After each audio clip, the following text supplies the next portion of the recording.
aux mères et aux pères qui, dans le contexte d'une séparation, privent leurs enfants de la présence de leurs autres parents, je souhaite adresser ces quelques mots. Un enfant a besoin pour s'épanouir pleinement de l'amour et de la présence de ses deux parents. Les séparer de l'un d'eux, c'est comme priver une plante de lumière ou d'eau. Cela nuit à son développement et à son bien-être.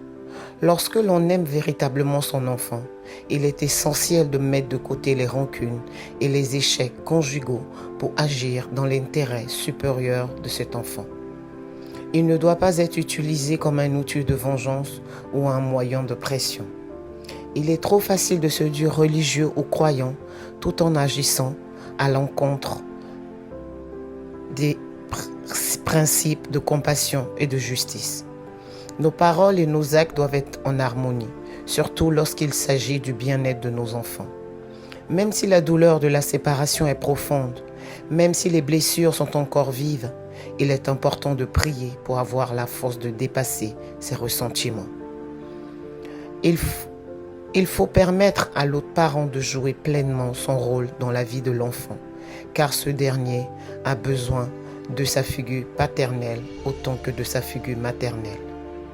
Agissons avec grandeur et mettons de côté l'égoïsme. Faisons ce qui est juste pour nos enfants, pour leur bonheur et pour leur avenir.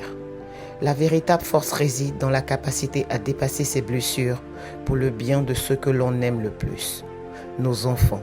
Bonne méditation.